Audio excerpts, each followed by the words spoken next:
I think a couple of microaggressions that I think about often are within like commentating, or I experience this a lot at camps when young male or female players come up to me and ask me, like what it's like to play with Jimmy and Dylan on the World Games team, or if do I know Jimmy, and like, just kind of asking me those questions about, not asking me any sort of questions related to ultimate, and like my experience playing ultimate, but trying to figure out what my experience is playing with these guys. And then another one being the like commentators who get on women's streams and talk about guys and talk about either the boyfriends or the brothers or the not even any sort of relation to the women that are playing on the field.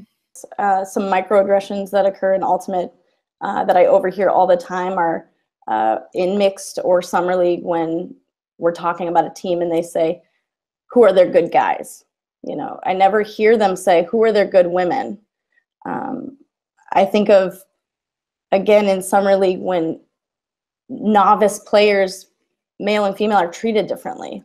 Men are allowed this grace period of 5, 6 drops or throwaways before someone goes to talk to them. I feel that women, 1 drop, 1 throwaway, and there's 3 people on the sideline telling them about throwing mechanics or how it wasn't the right decision. And again, just things like, you play like a dude, thinking that that's a compliment. Or the idea that, watching women's frisbee and something happens and you say, oh, she's actually good. Something that I really struggle with is in coaching boys, especially. So for some reason, I have this big insecurity when I coach boys. I like suddenly feel like I need to prove myself to them in a way that I don't when I coach girls or women. Or when I'm coaching with men and I see boys like direct questions to the male coach or respond differently to things the male coach says, regardless of like what my experience or like expertise is compared to that man in the situation. One of the microaggressions that I hear a lot and talk a lot about, because it's such like a basic level, is gender neutral language, right? Person defense instead of man defense, find a person instead of find a man.